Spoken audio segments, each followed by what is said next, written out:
Yeah.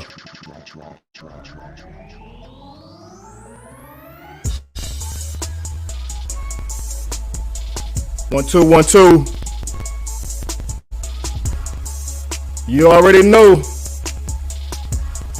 I told y'all, man, we coming back to back. When I took a brief hiatus on these haters, and I said I was coming back with the Elements episodes for all of my elementalians. I told y'all we was coming with quality guests, quality shows, quality content. I ain't gonna lie to y'all. We want to talk to people that are adding on to the culture, man. This culture that we love. Because anybody born after 75, you hip-hop. And hip-hop is the motivating force of the universe. It's the universal sound of the people. And I ain't talking about just rap. I'm talking about anybody adding on. Whether you writing, whether you cooking, whether you create, whether you building a house, whether you creating the next level of advanced technology that we ain't seen yet, man, you are hip-hop. You are adding on to the culture. And I had to, every now and then, man, you gotta pull a cheat code. This is one of them ones. Now, big shout out to Decatur, Illinois. That's the soil. And if you were born and raised in Decatur, Illinois, and you inhaled that smoke, that Staley's smoke, that Wagner's, that Caterpillar smoke, you a mutant. Decatur, Illinois is the home of mutants. The original X-Men. The Avengers, man. Like, anybody from that town, man, you special. You got superpowers. And my next guest, man, is one of the Avengers, Tony Starks of Decatur, Illinois. Iron Man. You know what I'm saying? You seen him. You seen him on the small screen. You seen him on the big screen. You seen him in front of the camera. He's behind the camera. He's directing. He's right. He been writing. Man, I'm proud.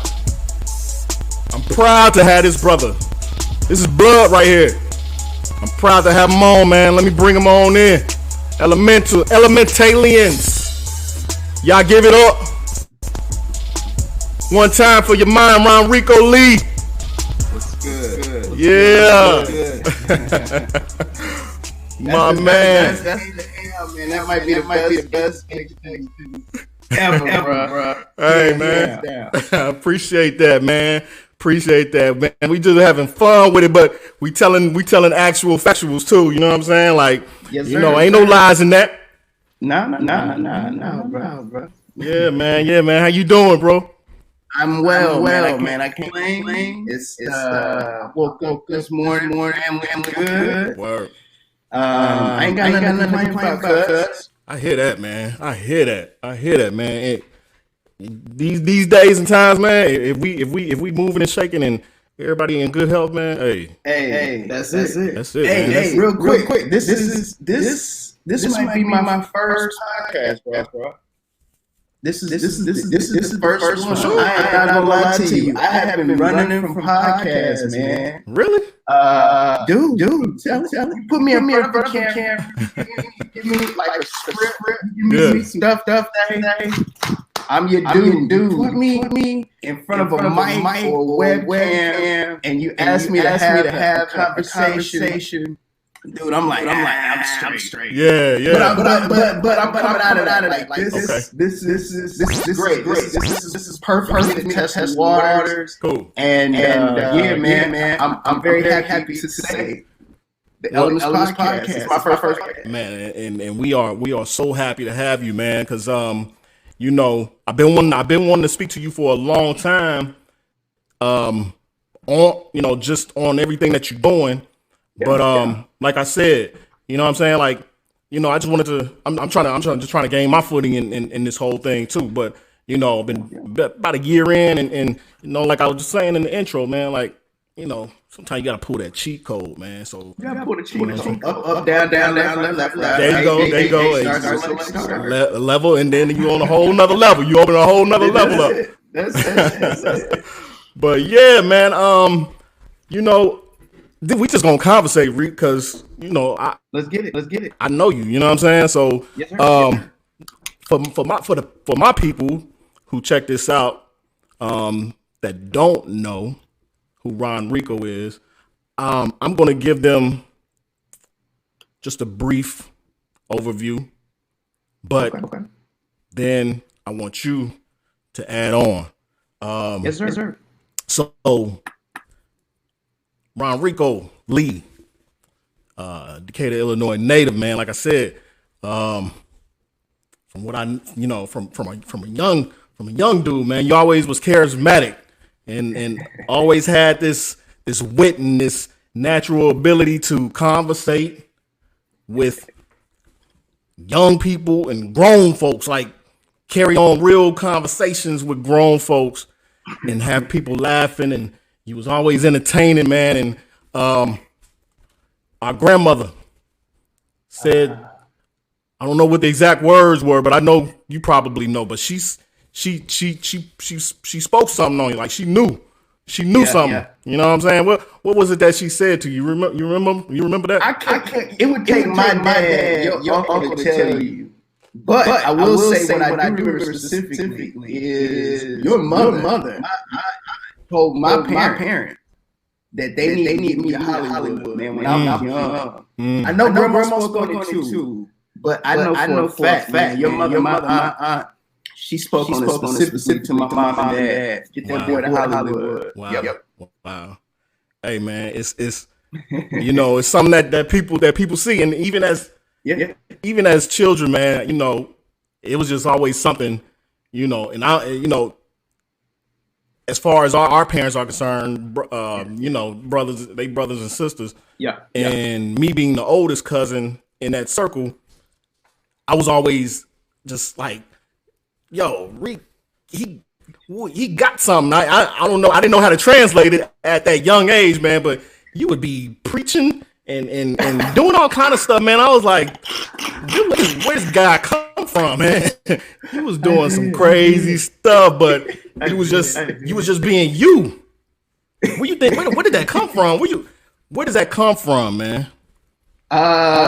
See, you putting a lot on. I gotta say to your people that follow the Elements podcast. I have a son now. When I tell you that my son is just me. Wow. Just born later. So a lot of what y'all saw was me really just cutting the being bad. Now, you can attest to this, man. I got in a lot of trouble as a kid, and I'm trying to make sure my son don't follow directly in them footsteps, bro. Ooh, man, he be trying. That's a whole other podcast. Word. I think really it was just. I give a lot of credit to my mom, who being born in Decatur, Illinois, had me at a very young age. But she still had this thing in her to make it a point to have me touch as many things as I could. As small a town as Decatur, Illinois was, my mama had me take piano lessons, drum lessons, I took acting lessons, I took dance lessons. From around the corner of my empty house, right there on, right on the corner of Avid, right by Creckles. My mother found a dance class to take. She had me taking a speech class at Montgomery Ward. Wow. With a ton of adults, a lot of ESL, English, be a secondary language. But my mother had me in there at a young age, probably 6 or 7, taking speech classes. So a lot of my mother trying to figure out what to do with energy. And what's the best way to make sure we make a positive. And acting was just one of the things that I touched. And once we moved to Illinois, it just kind of became something a little more like, damn, this is something we can do. I mean, I'm sure once we moved to Atlanta from Illinois, we realized okay, he can be a key actor if you want. Yeah, they never made me do it. We tried, and over time, it caught on. Okay. That speaks a lot because they allowed you to just really be you. You know what I'm saying? They didn't. It sounds like they didn't try to kind of put you in a box and just form you into something, but allowed you to just grow and develop into your own. Absolutely. Which we as parents, we try to shape and shift and mold our children to what we want them to be, but without allowing them to kind of blossom. So, that speaks a lot. And then again, like you said, in Decatur at that time, who would ever knew that all of that stuff was being offered? You know what I'm saying? My mother somehow, some way. Yeah. Right. Now you mentioned moving to Atlanta. So y'all migrated from Illinois to Atlanta, and then that's when you started kind of testing the waters a little bit more to see where all of this ability could take you. What was the next? What was the first thing, and what was the next step in your progression into the acting? So once we got to Atlanta, I was, and speaking to your point, it wasn't just art stuff, man. I played basketball, I played baseball big time, for Hez Park. And so once we moved to Georgia, you know how it be, man, money got a little tight, and we didn't have the money to play baseball in Georgia. So my mother said, we ain't gonna sit around all summer and get in trouble. And so she found this little modeling place, and it's called Zaz Modeling Agency. And what they would do is they would kind of give you a crash course in modeling and get you like headshots. And it made me like a 4-week deal. I did it. Didn't think twice about it. It was fun to me. That kind of led to print work. So I did, the back to school. I modeled back to school, and jackets and all that. And after that, my mother said, well, let me get you some real acting classes. So it's a great theater here in Atlanta called Lions Theater. My mother got me into like the class, acting 101. Kept doing that, and I just kind of advanced all the classes over maybe a year or two. Got to a point where I was catching a bus by myself on Saturdays, man. And this is how we rolled. I was probably in 5th grade, 6th grade, maybe. Wow. Just different times. Different times. For sure. I would be down in city. Nah, buddy. Yeah. I can't change my You ain't going. But listen, that was beauty of the late 80s. Parents didn't have to worry about that stuff. So I did that, and I had a voice teacher named Allison Bigger. Hey, I know an agent. And at the time, man, his brother's name was J.Moore, one of the only black agents in Atlanta in the late 80s. And she said she should meet J.Moore. Sent my mom set up J.Moore. J.Moore sent me on an audition for a movie called Return of Swamp Thing. And long story short, I probably went through 8 auditions, man. And they eventually told me that I had. And I was in sixth grade. I left sixth grade like 2 weeks early to go shoot that movie in Savannah. And I was hooked at that point, man. Like it was just cool. It just felt like this makes sense. And that was really the beginning of it. Okay. I remember that movie. I remember. I remember that. I remember because I remember seeing the first Swamp Thing, so I was just a fan of the Swamp Thing. And then when I seen that you were gonna be in Return of the Swamp Thing, I was like, what? I love Swamp Thing, and Cuz finna be in Swamp Thing. Man, I'm there. What was that whole shoot, man? Like, what was just describe how that thing went, man? It was dope. You got man. I was a kid from Decatur, Illinois. I was Heather Lockley in that movie, and this old British cat named Louis Jordan. But Heather Lockley won that. I kind of knew. My mom knew. I think my dad knew T.J. Hook, and I think she was on maybe not Dynasty, one of them shows. But it was dope, man. It was 2 weeks. It was hot as hell. It was summer of, I don't know what it was, man. 87. 86, 87, like 87, summer, hot. I remember every day, man, they would sit down with like some military grade insect repellent, and you would just stand like this, and they would just blast you. But it was great, man. It was 2 weeks. It was hard work, but it was fun work. And I enjoyed it. It was new to me. It was also one of those things where I quickly learned. Okay, that's what I do. Come here, do this. And knew my lines. Moms do have more than theirs. That wasn't an issue. And it was fun. It was fun, bro. Like we could take my fish on the weekends. They had like the fish, so the crew would take me fish. It was a good time, man. Nice. It was a good time. Yeah. Okay. So after the Swamp Thing, I know you were doing some things for, like, was it TBS? Like you were doing little shorts for TBS. Yep. So I remember looking out for that. I was turning on the TV, making sure when I seen you pop up, hey, you know what I'm saying? Like Tom and Jerry. Yep. Supa Station TBS, man. Yeah. That was it. So I'm gonna name a few. I had Googled you, and I Googled some of the things that you did. Okay. I'm gonna name some things, and I want you to tell me your thoughts.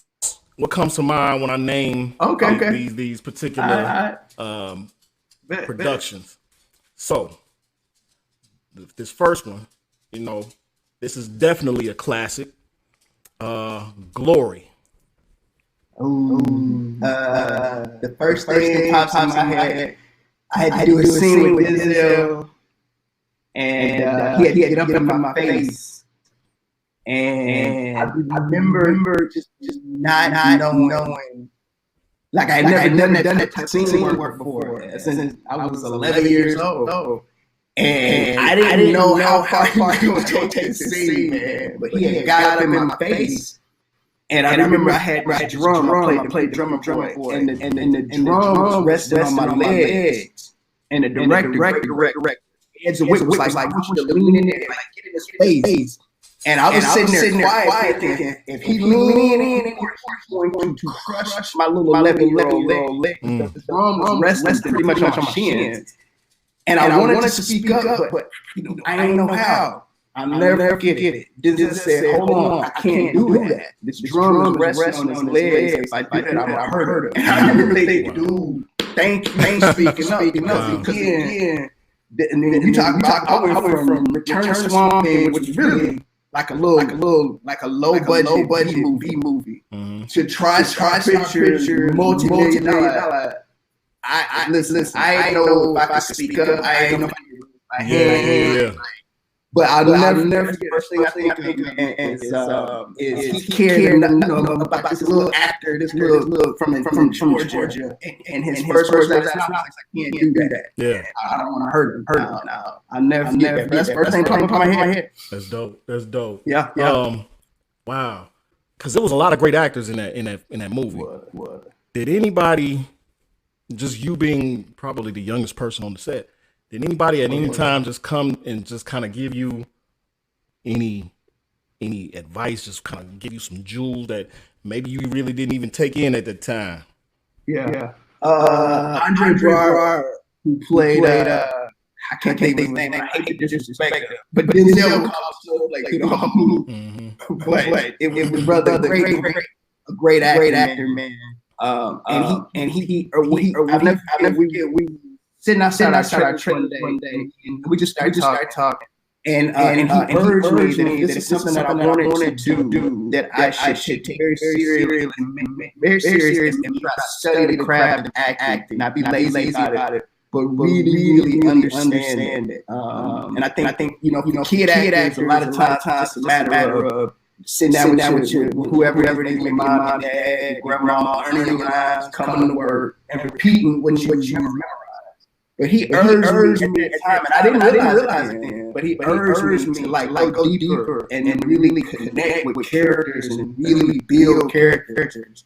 And like I say, as an 11-year-old, I listened, but I didn't quite get it. But as I got older and decided to make this my profession, I was like, he was dropping some gems.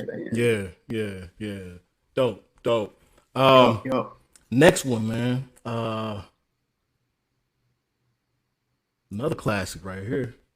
I think this is a cult classic. How I Spent My Summer Vacation. Dude, that one gave me bro. God, what do I remember?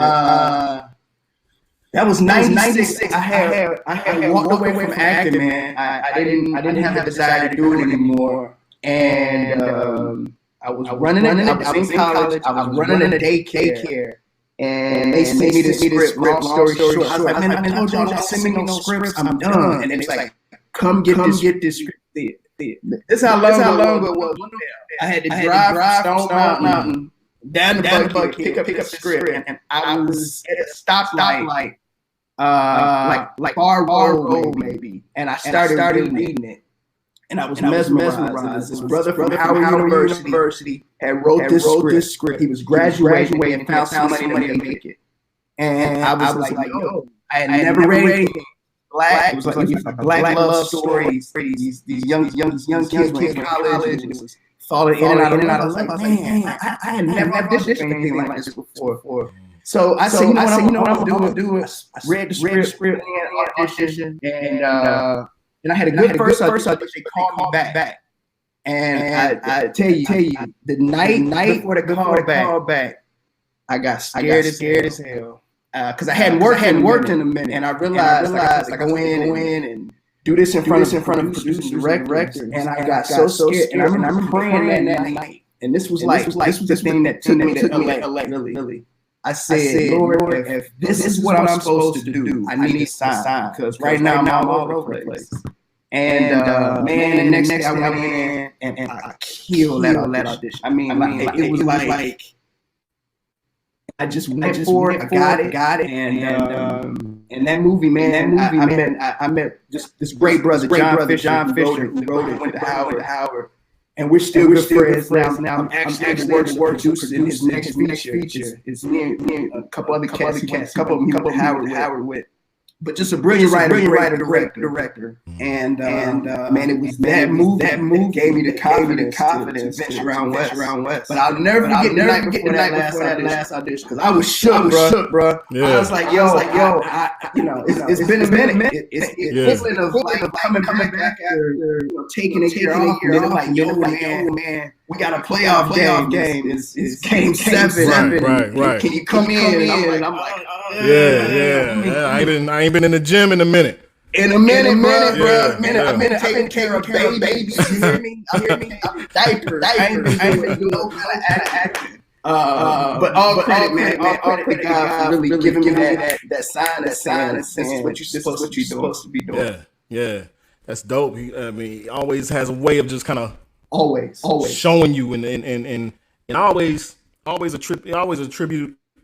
Like, I'm a fan of Quentin Tarantino movies, and if you know Quentin Tarantino movies, you know how his movies will be like 5 separate movies in one movie, and it'll be all these pieces, and then it all makes sense how it comes together. And it's like I be thinking like that's how God be doing. Like there be stuff going on over here that you don't even know, and while you dealing with your thing, and the pieces just all coming together, and then it's just like that's what you was doing. It is. What if I can ask, what was it that kind of gave you that break, or what was it that was it just like you just wanted to kind of relax off of it for a minute, or you just was trying to find something different to do? Yeah, that's a great question, man. So a lot of people don't realize Atlanta had this resurgence. It probably started in 08. Tyler Perry really kind of took over and showed Atlanta and LaYte. Georgia came up with these great tax incentives. So all these, really awesome productions came from Marvel movies. Black Panther here. I've shot several shows here. But before that, the only reason you came to Georgia primarily was to shoot a period piece. Civil rights movement, Jim Crow laws, Mississippi Burning was shot here. And so as a kid, a lot of my auditions were rooted in that type of world, man. Segregation. And honestly, as a kid, I got tired of it. Yeah. And so to your point, what's that movie with Sam Jackson? A Time to Kill was coming to Georgia, or either right around Georgia. And they reached out to my agent, Casper, hey, see this guy's worked a lot in Atlanta, we love to use him. Can we set up a meeting? I'm like, they want to set up a meeting? I'm like, yeah. I remember telling my pops, like, yo, I got a meeting. You know how like it just sounded crazy back then. Because usually it's like, you got to audition, your stuff come in, but they wanted to meet with me, dude. And I thought, this is like that. Kind of like a respect that I've been working toward, had no clue I had. And these people was really like, let's do it. Somebody that's putting work in. I drive all the way downtown meeting, and the lady said, and I didn't know what the movie was about. The lady says to me, we've seen your work, we've seen your resume, we think you're really good at acting, young actor. We got one role left, and it's for a man in a do-rag.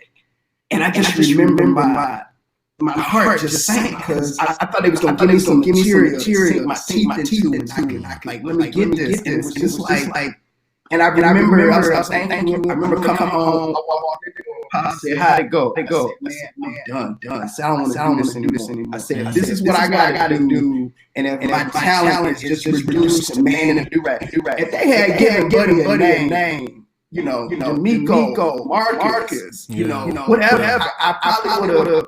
But the fact that he was just I don't know. It just felt. It made me feel. I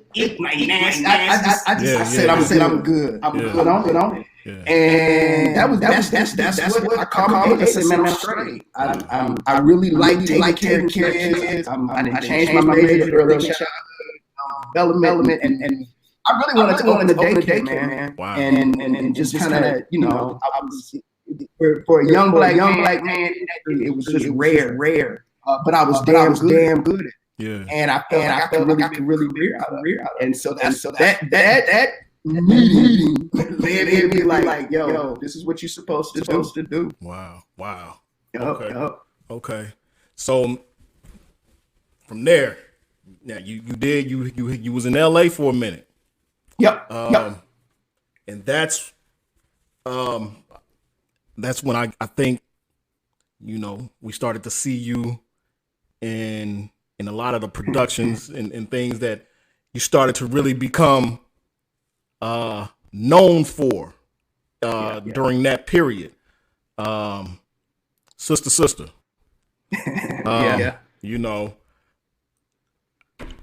Everywhere.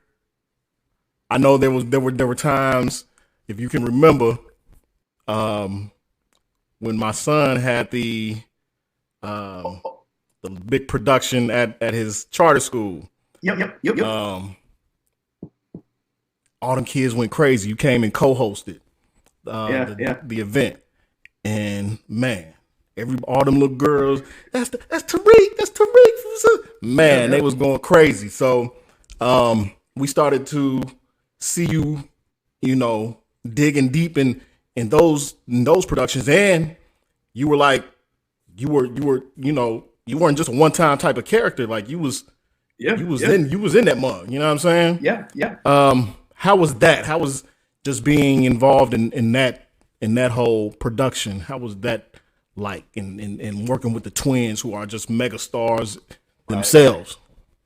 That was my first gig. So it's like I had two careers, from I started at 86 to 97 was really good. Like 86 to 96 was one career. Okay.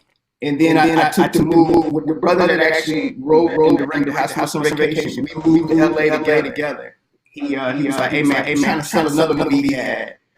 Called Mecca and the Soul Brothers. Just kind of out, life at HBCU and great story. And we kind of sell it together, me and that. So we moved out there together. But I was new. So, the only thing I really had was House on Vacation. When nobody checking for it, everybody checking for it. Heated at night, I didn't want to check for that. So I had tape, and I had a resume, so I had been on sets before.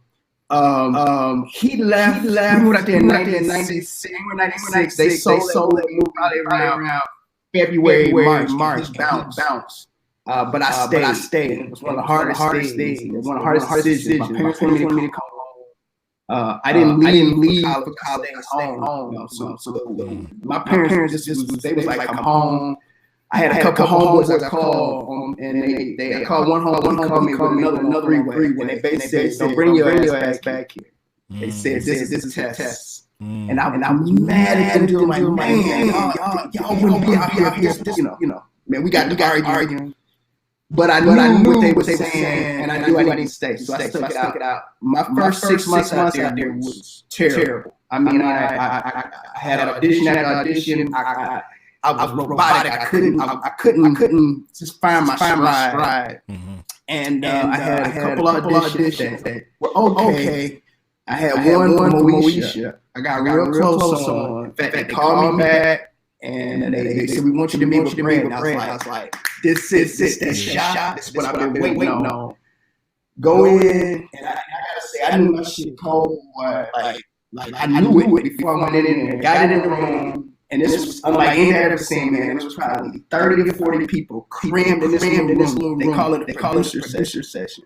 And I come in there, and Brandy's there, and I look at her, and I froze up. It was the first time I think I never really watched Sister. I didn't even want to show I watched, but I watched Moesha. So that was the first time I'm like, oh snap, this is a person that I've watched TV, and now I'm auditioning to do on a show with her and to kind of play a little love interest. And I froze up, bro. When I tell you I froze up, I just looked up, forgot my mind, and I was just recovering the rest of the audition. Wow. I left that audition, and I said, I know I didn't get it, but I remember praying. I said, God, give me another opportunity like this. I am going to crush it. And I had a couple of auditions. But the one that came up was Sister. And I went in there, after a series of auditions. They said it was a Friday, about a week or two before my 20th birthday. And I went in, auditioned. It was me and Tia. I want Sister here. I was like, all right. So me, her, Tamara was on the couch. And I didn't freeze up.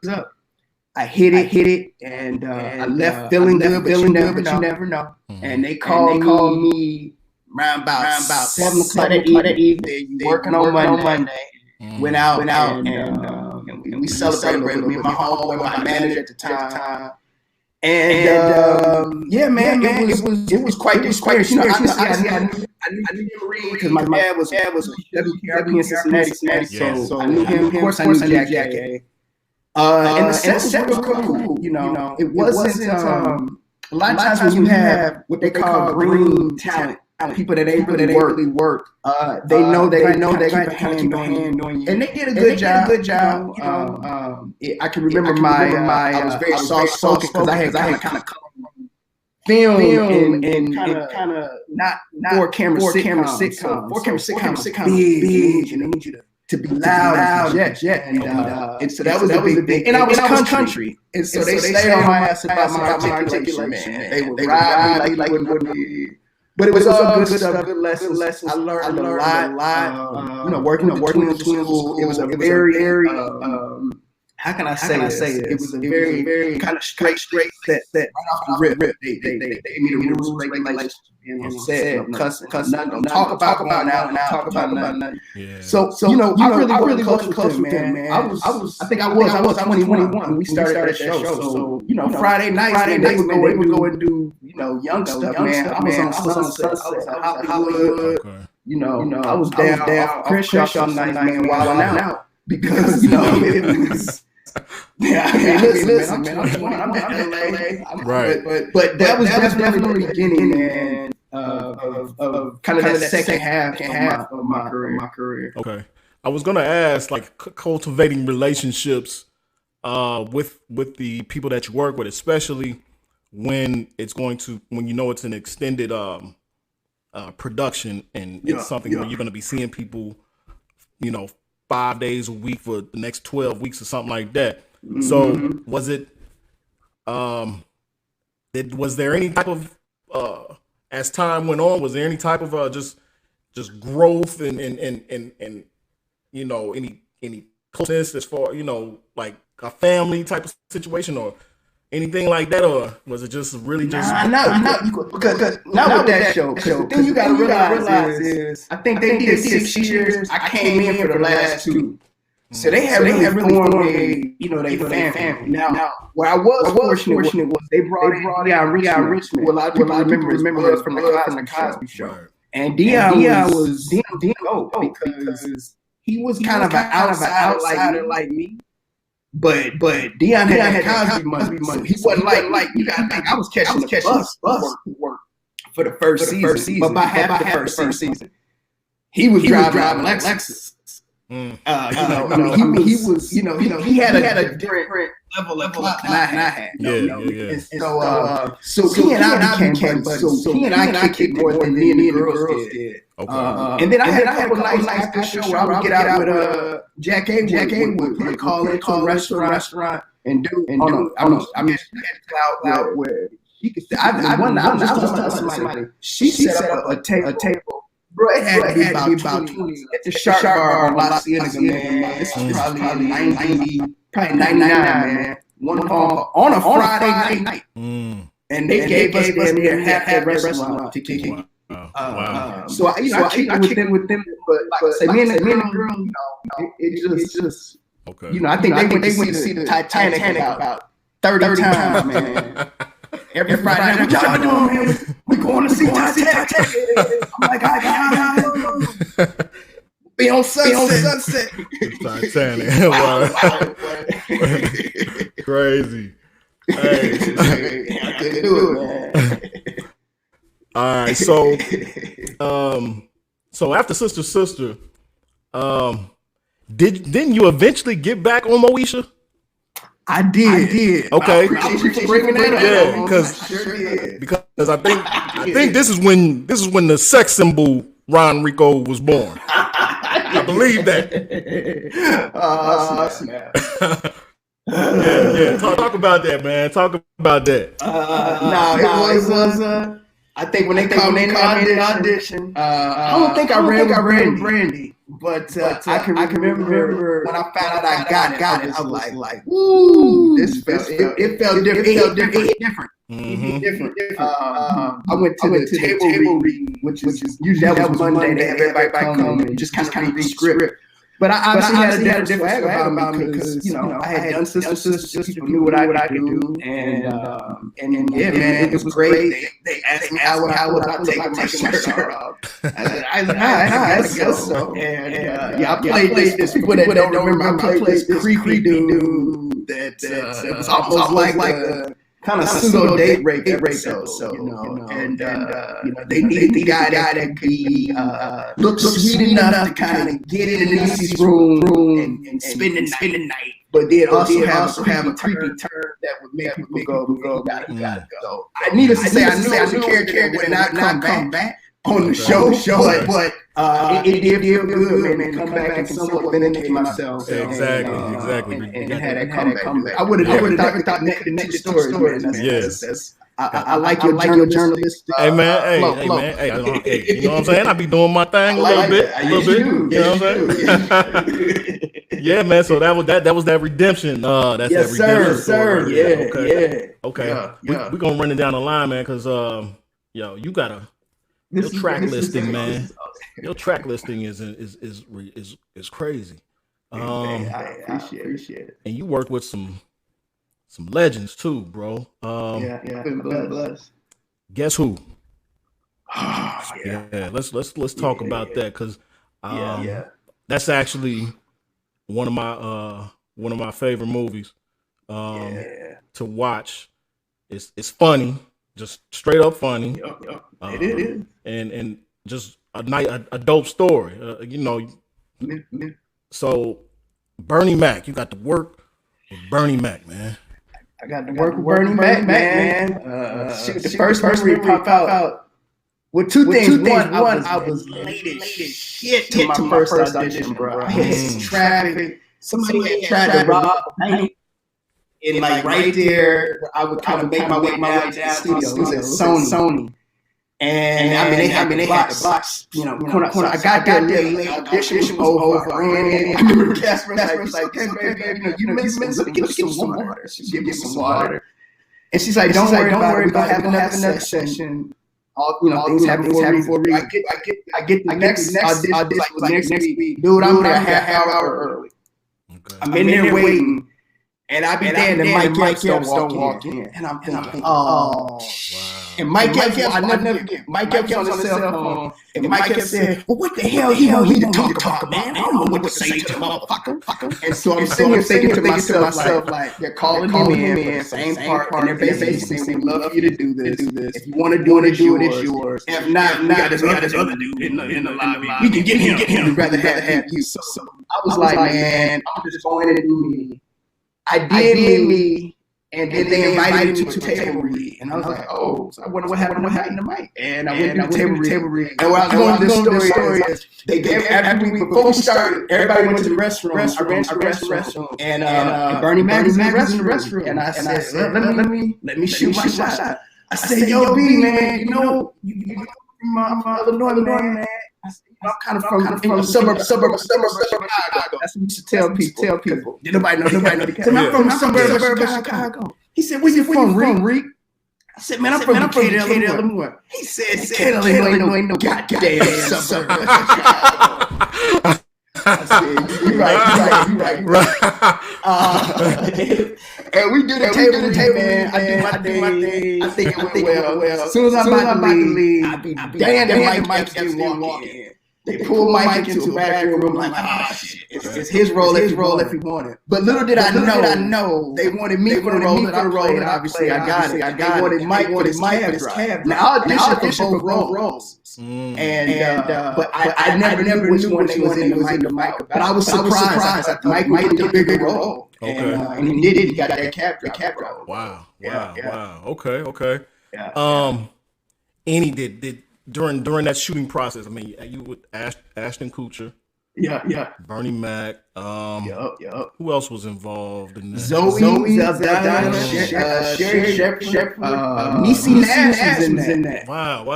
Yeah. Okay. Funny story. I'm in the van riding the set with Niecy, and I was a big Reno 911 fan. And I told her, I said, "Yo, it's this chick on Reno 911 look just like you. She's a little thicker. Damn, she looks just like you." And she said, "Is she good? She funny. She funny as hell. I said, "You ain't seen it?" She said, "No." After a while, she let me go. She said, "Boy, that's me. They put me in the fast." I said, "You have to be." Wow. But Sherry Shepherd, Lawson, Richard Lawson. Who's married to Beyonce's mom, Tina. Richard Lawson was in that movie. It was a lot of people, man. LaYte was in that movie. She played Zoe's mom. It was so many people in that movie, and it was great. I can remember we went late night shooting, and we had a bunch of they was kind of doing the last scene of the movie at the wedding reception, and we had some technical difficulty, man. We had about 45-minute wait, and Bernie Mac didn't think twice, man. He grabbed the microphone, got up, did about 45-minute set for us, man. Wow. And everybody cracked, and it was late. It was late. And we went back to do reshoots, and that's when we all learned he started to get a little ill. I remember going back to do a reshoot, and he was on oxygen then. And we chopped it up, and I saw him at the premiere. It was a little slower. In fact, I couldn't even get to him. I kind of regret that I didn't make more effort. Yeah. But he was with his family, and we just kind of shared a look, and I didn't want to intrude. But we just kind of shared a look and left it at that. And you know, like I said, I think he passed away maybe 08 or 09. Wow. But amazing experience. I don't think I ever went that hard for a role like I did, and it worked out in my favor. And so that was just a big win, man. I remember my agent and manager time, and then that was the first big premiere I ever went to. Okay. Which was amazing. Because you know, like Glory. And a lot of other studio films, they would send us invitations, but, you know, me, my mom and dad take off work. They weren't putting us up. Yeah. So we missed a lot of that was my first like major red carpet, you know, big ticket premiere. Okay. God bless Bernie Mac, man. Yes. Rest in peace, man. We miss you. Miss you out here. Right there. Yeah, for sure. Let's see, man. So I'm glad you brought up Mike Epps. We kind of fast forward in time. We jumping into the man. We jumping into the man. What is it? The man, not the Mandalorian. The DeLorean. Jumping into the DeLorean. Let's jump into it. And we going into the future. Mike Epps. So yes. Y'all cross paths during Guess Who. And then this network pops up, stars. Has some nice shows, dope shows on there. But LeBron James puts up some money to produce a show. Yeah. And this show had a nice run. And I don't know why the run was so fucking short. Excuse my language. Because this was a dope show. And this is when you and Mike cross paths again. Yeah. Survivor's Remorse, man. Survivor's Remorse. One of the shows that definitely was it Sunday? I think it was Sunday night. Yeah. I guess it. Yeah, one of them. But I know, so I was tuning in, because for one, this is when Atlanta was resurging in as far as, you know, people shooting here. So just to see Atlanta in that light was dope.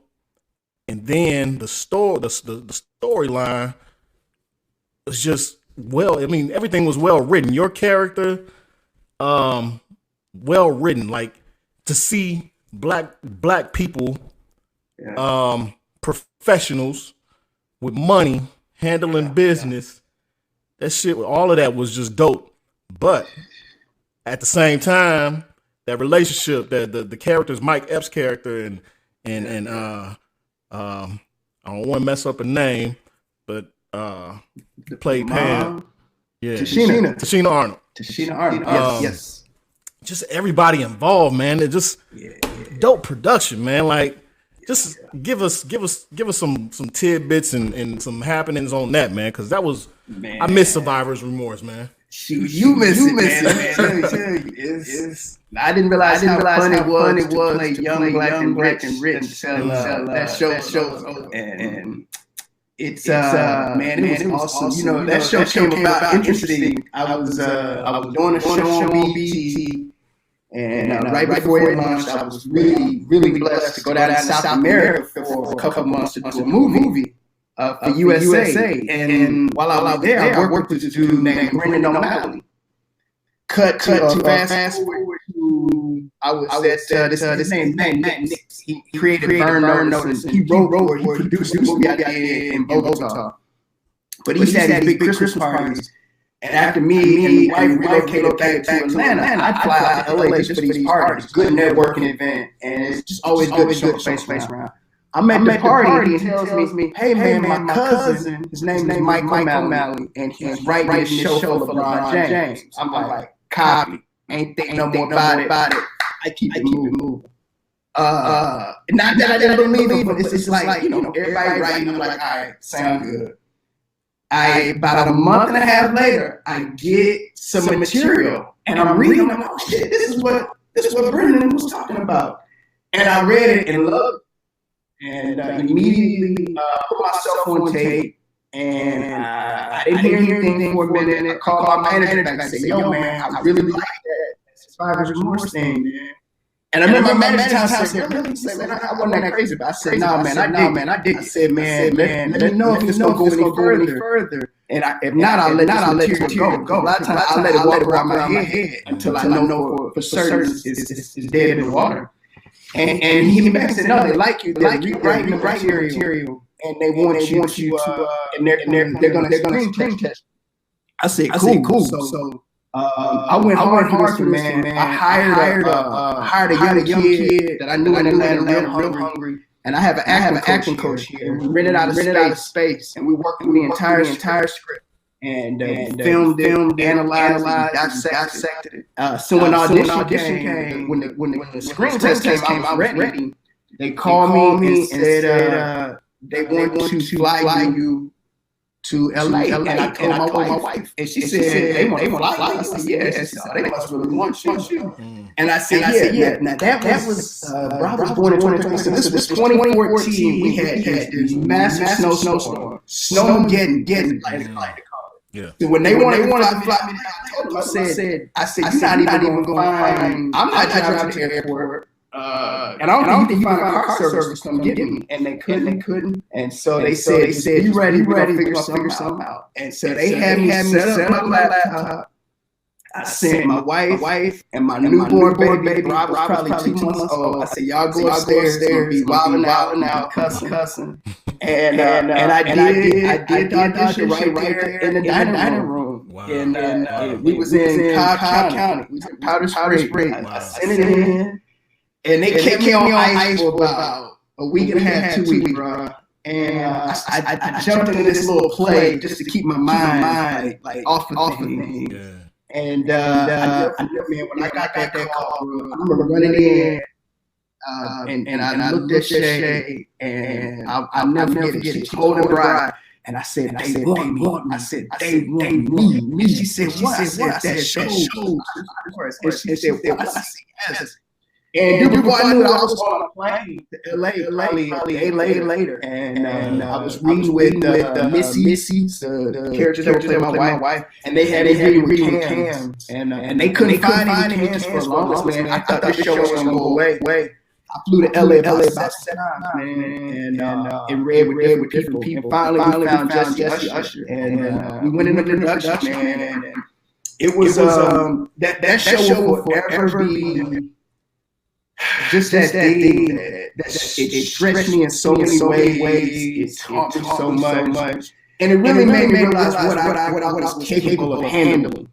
You know, if you've seen the show, man, Mike wrote them strong. They would be big, and it'd be these long, massive monologues. And you know, if you had asked me if I could do that kind of stuff in fall of 2013, I was like, nah. I was coming off a little sitcom on BET, Easy Money, and then I was stressed and having page. But man, it was one of the best things of my life. It really was such a blessing. Yeah, awesome. That speaks to your range, man, because you were doing sitcoms.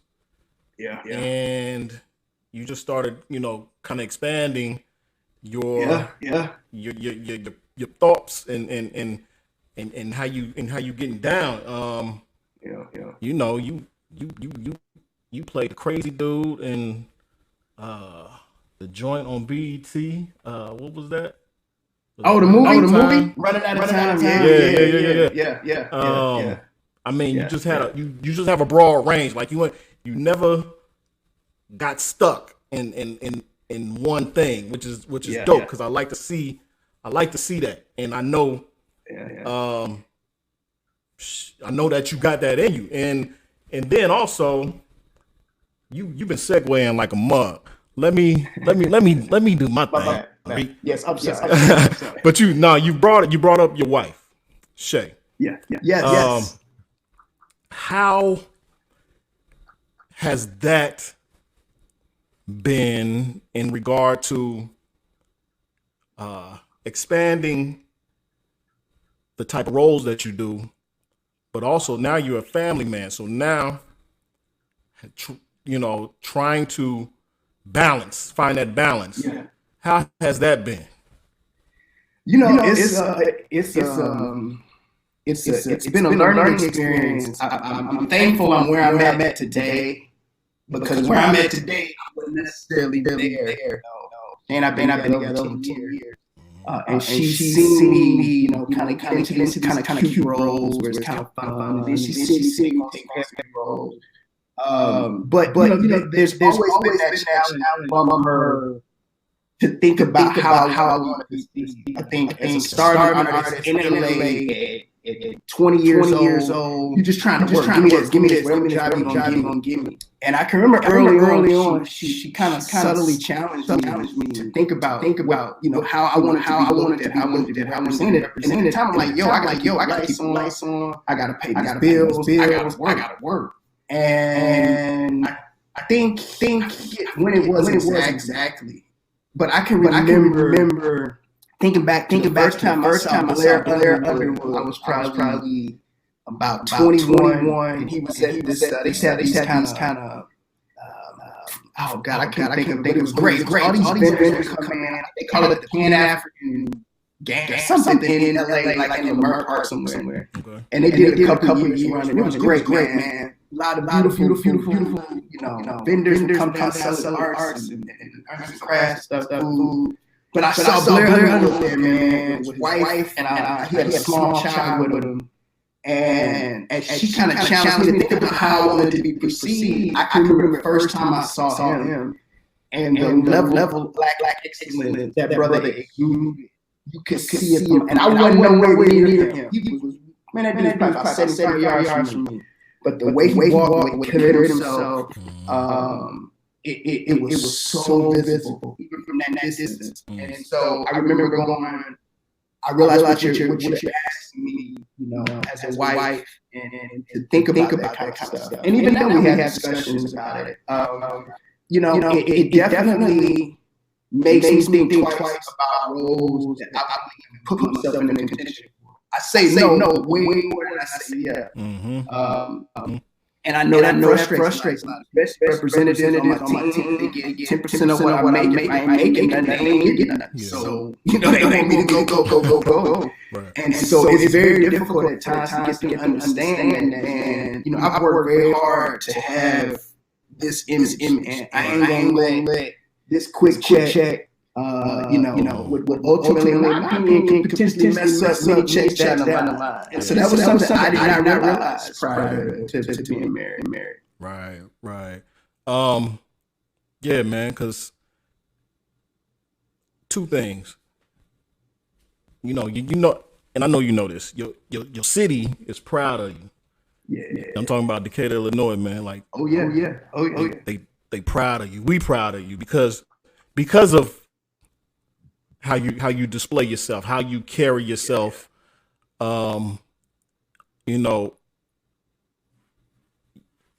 It could. We've seen it go a whole lot of other ways with other people. Yeah. And again, just to go back to Envy Lee, our grandmother, and what she spoke, you represent the Lee name very well, brother. Mm-hmm. And I know she proud of you. I know she proud of you. Thank you. But also to speak on having a strong helpmate because sometimes we can get, like you said, in that constant mode to keep the lights on and just, be working and be the man. Sometimes we ain't looking how we need to look. We ain't looking in the directions we need to look. And man, if our wives ain't in the background, like already scoping, 2 weeks out, you know what I'm saying? Like they already catching. 2 weeks, try 2 years. Yeah, exactly. For real. They and can speak on it in such a way that you gotta listen. So that just speaks volumes, because I'll be 19 years this year.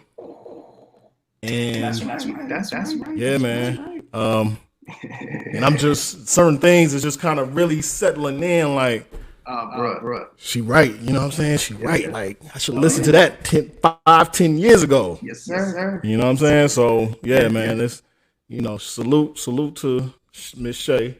Yes. Cause salute to Miss Kim. Word. Salute to the first lady. for real. Appreciate. Let's do this, bro. Because there's gonna be some people watching, and they're gonna want to know what it takes. Okay. And they're gonna want to know how can they do it. And again, we in such an age, we in such a time right now where, the internet rules, and you can pop off doing, things on social media and all of that, but even still, there's a process. Nas has a bar in one of his rhymes. Excuse me. He says, "Before there was an audience to watch us, I assure you there was a process." They gotta understand the process. What would you say to the young budding actor, actress, somebody that just wants to get into what goes on behind the scenes, behind the camera, in front of the camera? What advice do you have to the young and upcoming actor, actress, writer, producer, and director? I get that question a lot, and it's really changed, man, especially post-pandemic. That advice has probably looked a lot different, but I will tell you, there's been a couple things, one in particular that'll always be, I don't care where we move as society with regards to knowledge and social media, is building a strong base, building a strong foundation. Okay. I think if you can do that and kind of work both ends, when I say work both ends, get your podcast, get you web series. If you feel inclined, shoot a film. If you feel really inclined, a full-length film.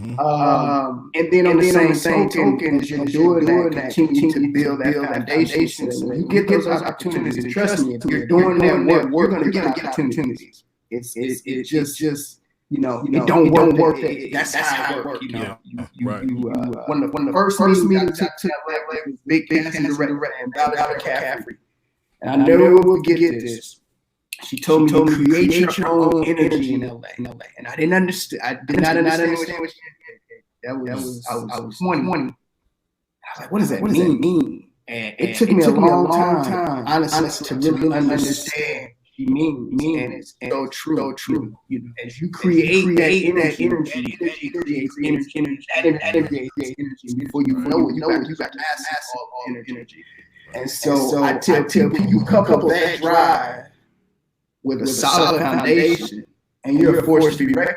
That when you get those opportunities to go and meet with those directors, those producers, when you get those chemistry tests with those actors, you're not feeling inferior or like you shouldn't be here. You can plant your solid and know it's supposed to be here. So I tell people, don't hesitate to find a local theater. A lot of people nowadays, man, they want to quit my DMs right now, and I guarantee 4 or 5 people in it, like, man, how I get on the TV like you, and like you say, they want to kind of circumvent the process and cut right through. You got to put it in. It's got to hurt. I can remember not getting Bentley Bowser is just one of the dopest, great, African American showrunners. She got Rerun the World now on ours, but her biggest claim to fame was Living Single. And she had a pilot that she did after that called The Thing About Family.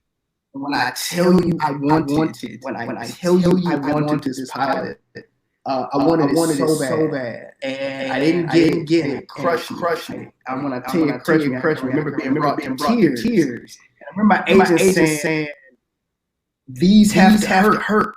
Because if we don't go through this pain on this side, we won't appreciate.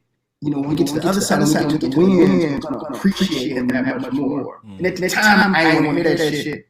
I'm like, look, I wanted this part, I didn't get it, and I don't care what you saying. But as I look back on it, when I finally broke through and I booked my first pilot. It was so, and I was still with them, as a matter of fact. So it felt that, and it was only a year late.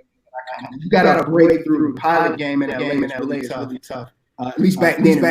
Now hearing your stuff and like it. Back in the day, man, they used to put your ringer. And so I was able to kind of cross the hump. But I just tell people, stop be humble. I think the biggest mistake we can make is to think they're too good for something, whether it be community theater or, I can tell people, man, one of the best gigs you can get as an actor looking to learn the game is a stand-in. And people like to turn their nose at it, but a stand-in is a damn good gig if you know how to rock it. Because what you're learning is how everything works. Your lighting, finding your mark, and you're actually going through a lot of emotion of what the actor does. So by you and God, have to have a stand-in on set. It gives us breaks. So we'll make it a 10-minute break. They'll bring in what they call second team. And second team will go through all the emotions. So JaeSun, you was my stand, and they said, JaeSun, you would kind of need to know the script, and good stand-ins kind of acted out a little bit. And great stand-ins, I know I've seen this late. They know this better than the actors who actually are the job. Real talk. But it's a great way for you to get a feel for the business and how it really works. And also, it's a great opportunity to show the produce that show skill. And you'd be amazed at how many will get thrown a part or two and kind of someone your real start your resume simply by being prepared, having that solid foundation. So when the opportunity presents itself, you're ready to capitalize. So that's what I tell people. Yeah. Basically, ain't no shortcutting. Not a one. Ain't no shortcutting this. My earpiece out. Yeah. Knock my earpiece out. Yeah. Ain't no shortcutting the process, man. And like you said, there is in that pain, there's that growth. You know what I'm saying? So you can't shortcut the process, ladies and gentlemen. So Rick, you've been taking on a new role behind the camera. Yeah. You're directing now. Yes. Yeah, man. Yeah. Congratulations on that, man. Thank you very much. Thank you. You stepping into a yo. Yeah. You know what I'm saying? So yeah. How did that feel? It was great. It was everything I wanted to be in this song, man. I think often we agree with something, and a lot of times you get in there and you be like, this ain't what I thought it would be. And this this was better than I thought it would be. I learned a lot. I was, like mad nervous, man. But I had a lot of support on that show. I've been doing Squash Club for BT Plus now for 3 years, and they actually offered me 2 episodes first season. The sister that created the show is Tracy Oliver. And her star is, she signed a mega deal with Apple TV to create, and so she's really not with the show as much as she was first and second season. But she's at that show with great showrunners. But in her transition to her new gig, she made it a point to let them know that look, RonReaco wants to direct, I want to direct, and we worked it out where I could do it. So it was great, man. I think the first day really easy. And I say that because it was the end of the day. So they kind of bumped me up in the rotation.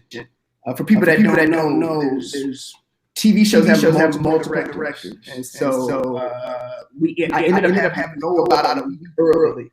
But just for one scene, it was like I came in at the end of the night with 2 pages. I had 2 actors. I was more than ready, and it was easy. Got it. Great, beautiful. So when I really was scheduled slated to start, that's when it. Because it was an all-day thing. And, typically I go in, I do my thing, worst case, I may come back the next day, do a little bit more, but at some point, I'm going to get a break.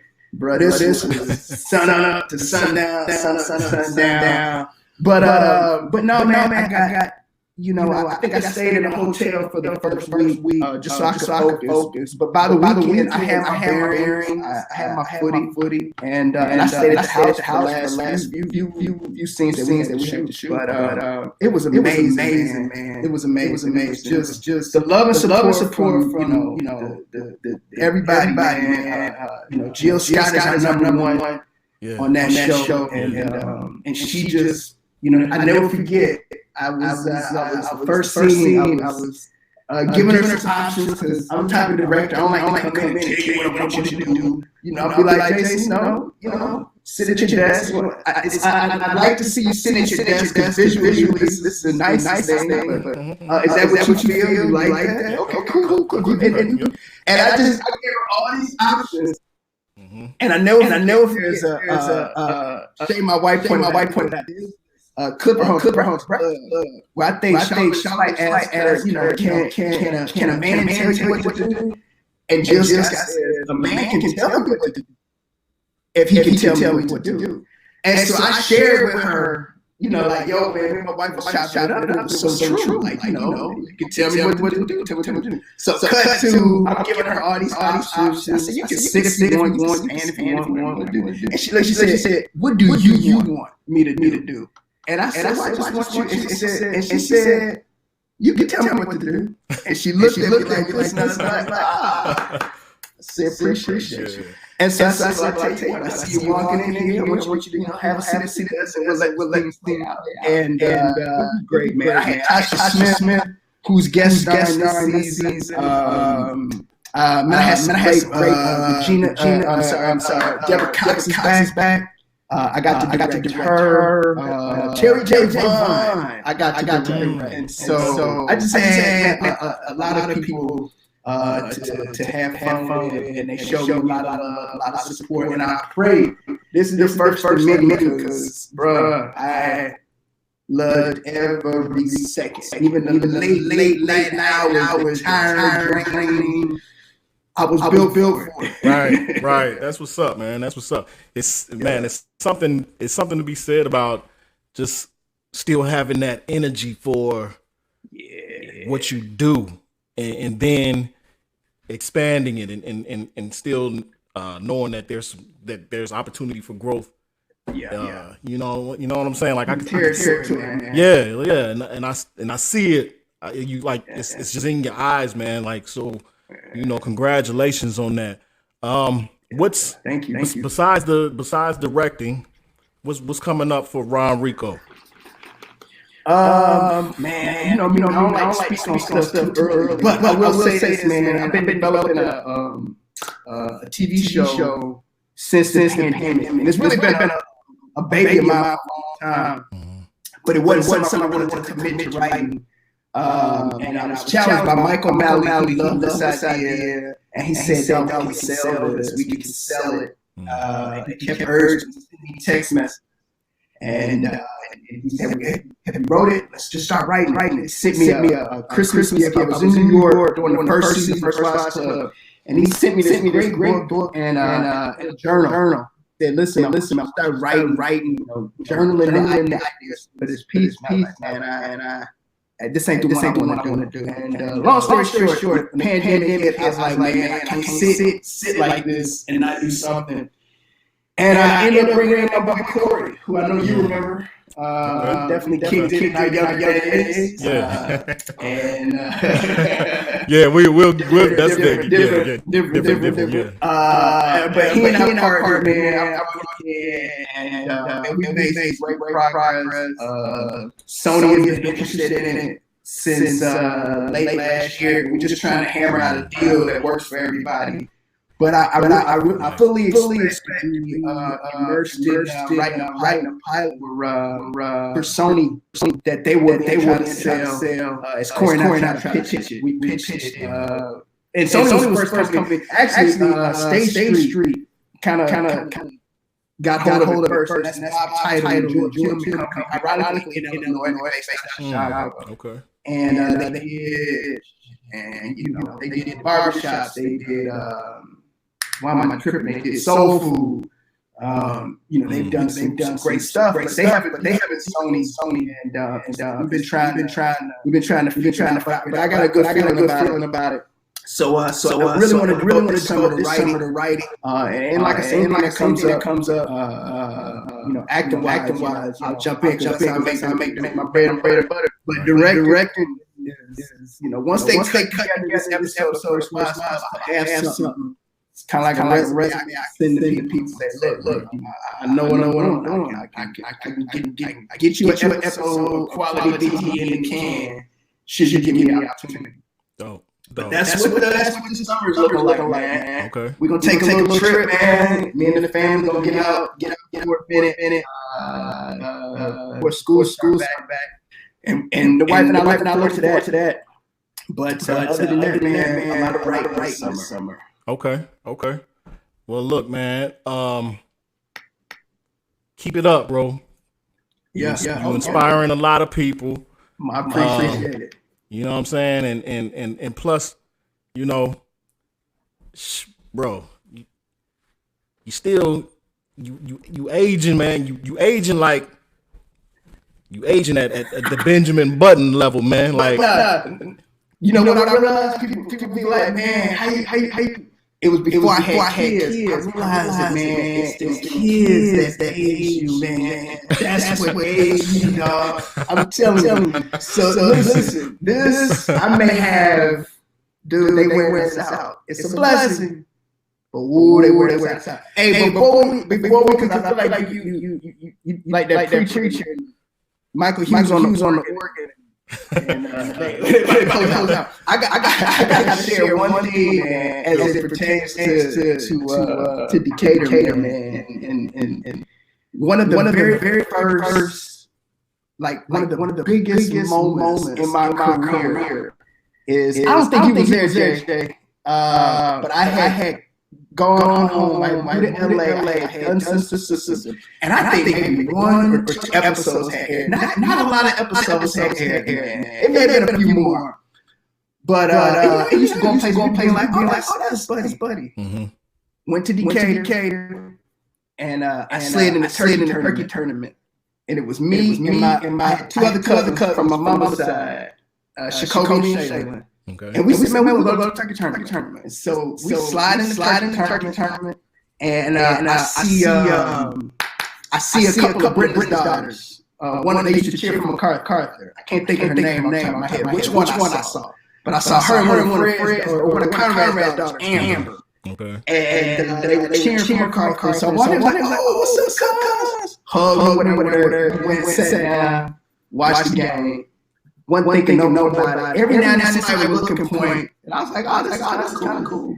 We get up, halftime, man, let's hit the concession stand. And when we start walking, and I hadn't got the mid-court, bro. And when I tell you, them jokers just rushed me. Wow. And me, Chicago, and Shay was like, whoa. We was like, what is this? And I'm like, bro, I don't know. Wow. And I never forget, they had a security guard. We was right there as the gym in, and you kind of get to the front area where you go to get the, and the gym, security dude come on, like, man, you think somebody, and I'm thinking, look. Oh, shit. I'm like, yo, man, can you? He jumping in it too. Bruh, I will never, and when I tell you, I don't think it's ever been that amazing. Like, ever. Like, it was just the love they showed me that day. Will never forget it. Any way I can get back to Decatur, Illinois, you know, I mean, it gave me a lot. Talk about foundation, man. You know, me and you go back to church, man. Go back to raising hell on Marietta, you know, shit, throwing rocks at car, yeah. Yo, like, used to wild out, you know what I'm saying? But the foundation that Decatur gave me, Reverend White, yep. Everybody, and Elma, Nick, Uncle Shit. I mean, these are all people. Like my homeboy Corey always say, man, we're race mobs. When you spoke to Grandma and being proud of us, and my great grandmother on my mother's side, Deborah, a pal, like we're race mobs. You know what I'm saying? And so we have to show up. We gotta show out because we carry the, we walk on their shoulders. So, but I had to share that story, man. If anybody that's watching was at that game and showed your boy some love, that was probably like 98, maybe. No, it was. No, actually, it was 97. Going into 98, or maybe 98. I'm rambling. Either way, it's forever ingrained in my mental hard drive of life. You know what I'm saying? Had to share that. Yeah. Dope. Yeah. Man, look, man. We got some. It's a whole lot of other stories, bro. But yeah. You know, we gonna say that for the absolutely. You know what I'm saying? Because it's some stuff, man, that people just got. I think at 46, 47 now, I can let people know these stories. Some people know, but we just got some funny times, man. That we'll share them. We share them. We got some great boy. But yeah, man. Listen, man. When we get some time, though, we gotta do them cigars, bro. We got to. I know. Listen, I'm rap. I'm gay, man. I haven't seen Quint in a minute. He back. Q45 is back in the house. Yeah. And so like I say, man, we gotta find some place and connect, man. This is things. I mean, I've been grinding since November. We just wrapped last week, so I got some time, man. And I ain't smoked a stick in a minute. Yeah, me. I kind of took a little break too, man. So I'm looking forward to it, and it will do it. It'll make sense. It'll make sense when we do it. Yeah, absolutely, for sure. But I appreciate you, Reac. Keep doing what you're doing, man. Yes, sir. Inspiring, and shit. You looking good doing it, man. For real.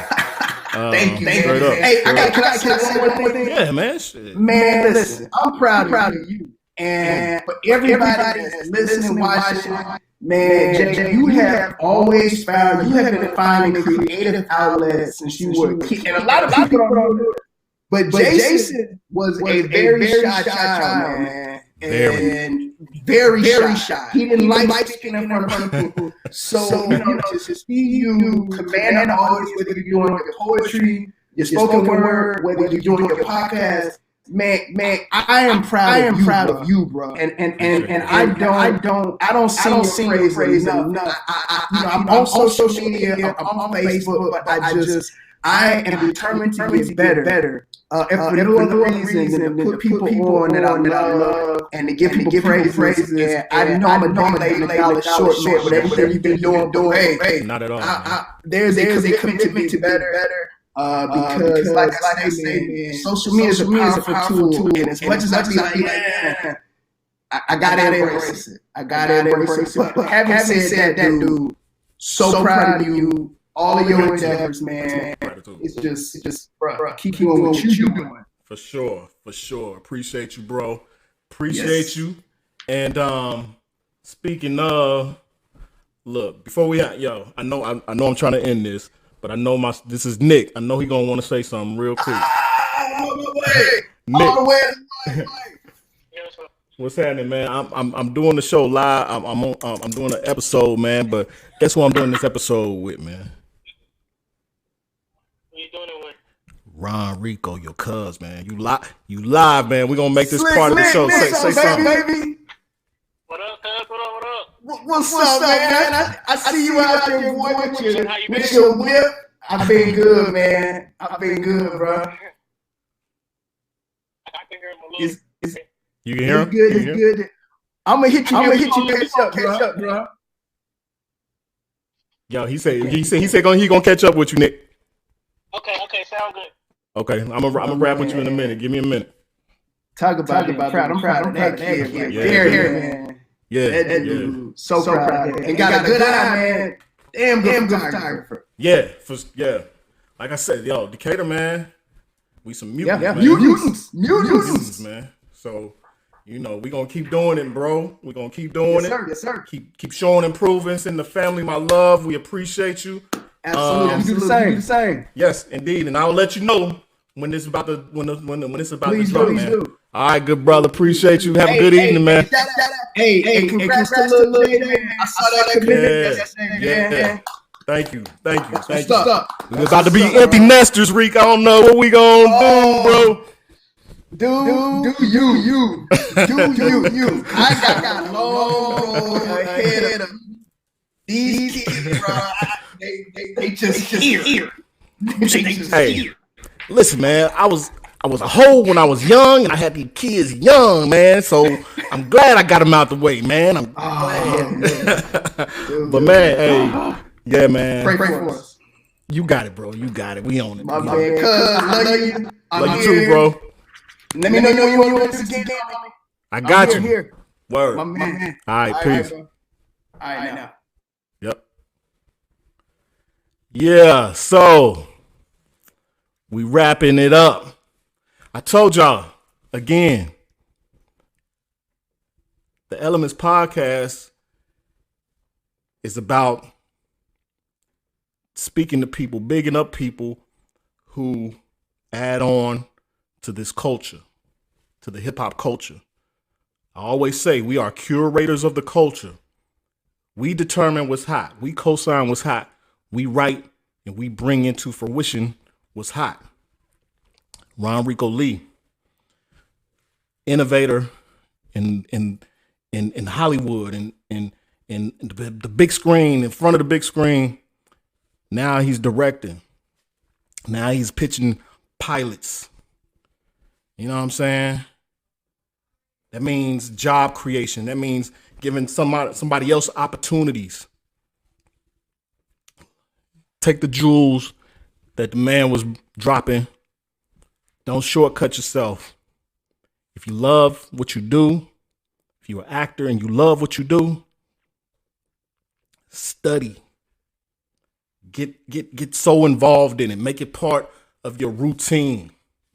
It should be a muscle that you continue to build.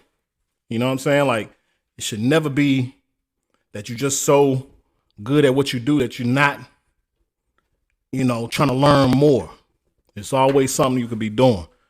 But we just shout out to RonReaco Lee for the dope interview. Big JaeSun studio session right now. Shout out to Hilltronics, the Elements podcast. Y'all go to YouTube, hit the notification button. 217. Get down.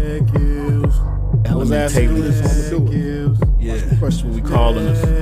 Element Tailings. We got Fucking Fridays still coming with my new co-host Black Diamond. east, south side, and out west still. I'm SoDecIllz, steady smokes in my lungs, so lay me to rest here. Yeah, I'm SoDecIllz. With that, and 217 Packer Street again. I'm so west side Decatur. The Packer Street boys had it. There's no shortcut in the process. You wasn't there, you a perpetrator. The homie Jeff hit the box saying serve the haters. It's Big JaeSun with the Elements Podcast, man. And I'm out. The hot sign is always on. When you see this, understand we cooking. You dig?